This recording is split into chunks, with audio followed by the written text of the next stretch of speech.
आप जहाज के डेक पे आराम से लेटे हुए हैं, तभी आप देखते हैं कि क्षितिज पे कुछ सफेद सा और धूसर रंग का फैला हुआ है, जैसे किसी हॉरर फिल्म या आपके सबसे बुरे सपने में होता है। ये अजीब सा कोहरा जहाज के पास आता जा रहा है। ये अनंत है, आप नहीं देख सकते कि ये कहां से शुरू होता है या कहां खत्म होता है। जल्द ही ये जहाज को रेगिस्तान के विशाल विस्तार में एक रेत के कण जैसा बना देता है। तभी आपको एहसास होता है कि ये एक हिमखंड है और आपका जहाज शायद टाइटैनिक जैसी ही किस्मत का शिकार होने वाला है। अब ये सब एक बहुत ही संभावित स्थिति है, क्योंकि दुनिया का सबसे बड़ा हिमखंड A23A महीनों तक एक विशाल जल भवन में घूमने के बाद फिर से चल पड़ा है। और असल में ये सिर्फ कुछ ही वर्षों में दूसरी बार है जब ये विशाल बर्फ का टुकड़ा आजाद हुआ है।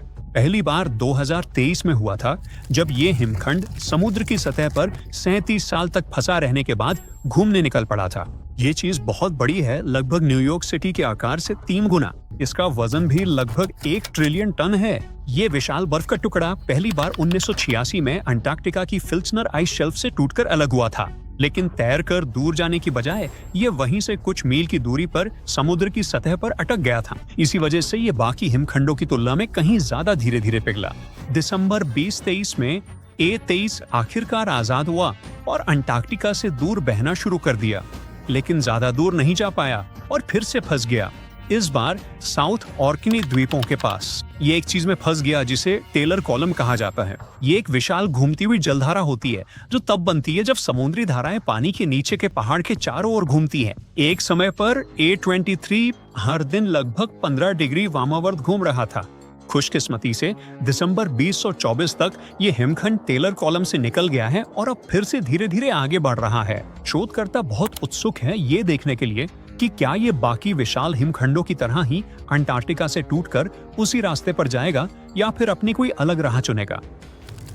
इतने विशाल हिमखंड जैसे कि A23 है, जब पिघलते हैं तो पानी में पोषक तत्व छोड़ते हैं और इससे समुद्र के उन हिस्सों में जीवन के हॉटस्पॉट बन सकते हैं जो आमतौर पर काफी सूने रहते हैं। लेकिन अभी भी बहुत कुछ है जो हम नहीं समझते कि हिमखंड का आकार या उत्पत्ति इस प्रक्रिया को कैसे प्रभावित कर सकती है। इसे समझने के लिए वैज्ञानिक उन क्षेत्रों से पानी के नमूने इकट्ठा कर रहे हैं जहां से A23A के गुजरने की संभावना है, और वे इसके बहाव के साथ साथ नमूने लेते रहेंगे।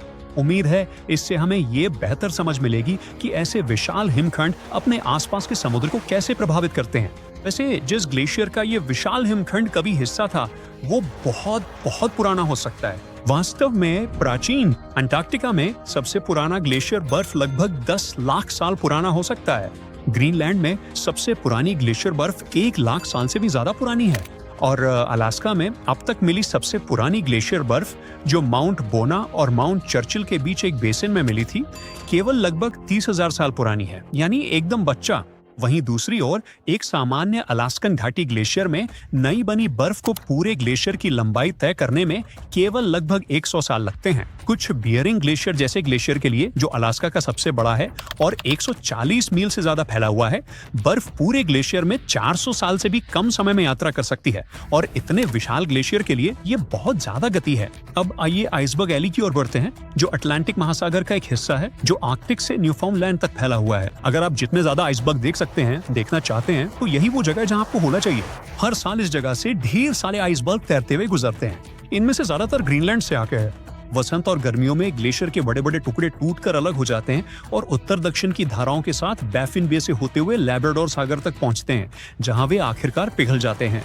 कुछ आइसबर्ग कनाडा के तट से भी आते हैं, जो डेविस स्ट्रेट से होते हुए लैब्राडोर सागर में पहुंचते हैं और फिर न्यूफाउंडलैंड के पूर्वी और पश्चिमी तटों के साथ बहते हैं। ये विशाल बर्फ के टुकड़े भी बहुत पुराने होते हैं, लगभग 10,000 साल पुराने। हर साल लगभग 400 से 800 मध्यम और बड़े आइसबर्ग एली से गुजरते हैं।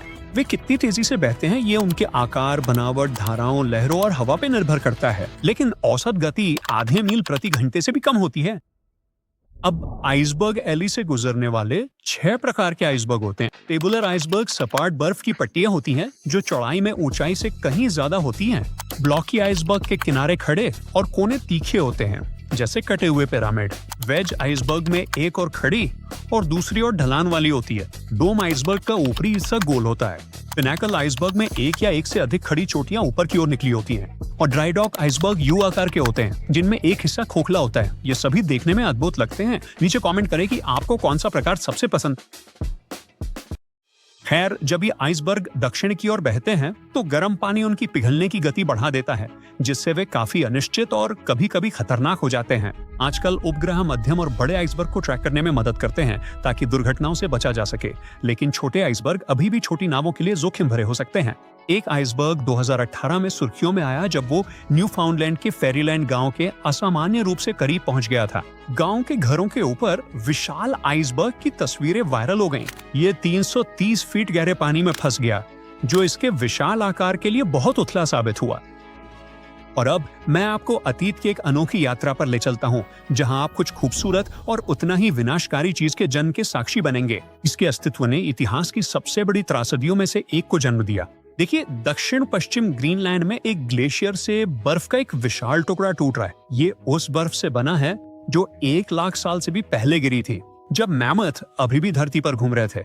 ये विशाल आइसबर्ग अपनी लंबी यात्रा शुरू करता है। इसकी लंबाई 1700 फीट से भी ज्यादा है और इसका वजन 7.5 करोड़ टन है। अपने आकार के बावजूद ये काफी शांत रहता है और अपने जन्म स्थान के पास व्यस्त परिवहन मार्गों और जहाजों से दूर ही रहता है। लेकिन फिर ये दक्षिण की ओर तैरना शुरू करता है, वहां तक जहां अधिकांश आइसबर्ग कभी नहीं पहुंच पाते।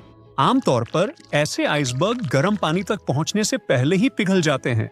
हर साल ग्रीनलैंड के ग्लेशियरों से बहकर जाने वाले 15,000 से 30,000 आइसबर्ग्स में से केवल लगभग 1% ही अटलांटिक तक पहुंच पाते हैं। तो ये तथ्य कि ये आइसबर्ग लगातार आगे बढ़ता रहता है और अप्रैल तक आर्कटिक सर्कल से 5,000 मील से भी ज्यादा दक्षिण पहुंच जाता है, इसे वाकई खास बनाता है। कई महीनों तक पिघलने के बाद भी ये बर्फ का टुकड़ा अब भी बेहद विशाल है। इसका वजन लगभग 15 लाख टन है, जो गोल्डन गेट ब्रिज से लगभग दोगुना है। पानी के ऊपर इसका दिखाई देने वाला हिस्सा 100 फीट से भी ऊंचा है, लेकिन ज्यादातर आइसबर्ग की तरह इसका लगभग 90% हिस्सा सतह के नीचे छुपा हुआ है। इस आइसबर्ग की कहानी 14 अप्रैल 1912 को एक दुखद मोड़ लेती है, जब सोचिए क्या हुआ। हाँ, ये समुद्री जहाज टाइटैनिक से टकरा जाता है। जहाज न्यूफाउंडलैंड से लगभग 370 मील दूर उत्तर अटलांटिक महासागर में है, जब आइसबर्ग अचानक कहीं से भी प्रकट हो जाता है। क्रू को टक्कर से कुछ मिनट पहले तक आइसबर्ग दिखाई ही नहीं देता। उन्हें ये पहले क्यों नहीं दिखा? ये अच्छा सवाल है। अब ज्यादातर लोग आइसबर्ग को ऊंचे, चमकीले, सफेद बर्फ के टुकड़ों के रूप में सोचते हैं। शायद उन पर बर्फ भी जमी हो, लेकिन असलियत में आइसबर्ग हर तरह के रंगों में आते हैं। कुछ आइसबर्ग धारियों वाले, डिजाइन वाले या यहाँ तक कि टॉफी जैसे घुमावदार भी होते हैं, और वे काले भी हो सकते हैं। आइसबर्ग के काला होने के 2 तरीके होते हैं। जब बर्फ बेहद शुद्ध होती है, उसमें कोई बुलबुले या दरारें नहीं होती, तब वो सारी रोशनी को सोख लेती है, वापस नहीं लौटाती, जिससे वो काली दिखती है। या फिर ज्वालामुखी विस्फोट किसी ग्लेशियर को राख से ढक सकता है। अगर उस ग्लेशियर की बर्फ टूटकर अलग हो जाए तो उसमें गहरा या काला रंग हो सकता है। अब वैज्ञानिक अभी भी निश्चित नहीं है कि टाइटैनिक के आइसबर्ग का रंग गहरा क्यों दिखा या क्या वो सच में ऐसा था। लेकिन एक नाविक जो क्रो के घोंसले में निगरानी कर रहा था, उसने कहा कि वो काला सा लग रहा था। एक अन्य ने उसे स्लेटी या गहरे स्लेटी रंग का बताया। एक सिद्धांत ये है कि ये आइसबर्ग ब्लैकबर्ग हो सकता था, जो तब बनता है जब ऊपर का हिस्सा पिघल जाता है और आइसबर्ग पलट जाता है। अगर नीचे का हिस्सा इतना चिकना हो कि वो रोशनी को सोख ले तो वो गहरा दिखता है। लेकिन भले ही आइसबर्ग सच में काला ना हो, रात का समय उसे देखना और भी मुश्किल बना सकता था। आइसबर्ग ज्यादा रोशनी नहीं लौटाते, खासकर अगर वे खुरदरे या खड़े हों। आखिरकार वे अंधेरे, चमकते समुद्र में घुल मिल जाते हैं। रडार के बिना रात में आइसबर्ग को देखना बेहद मुश्किल होता है।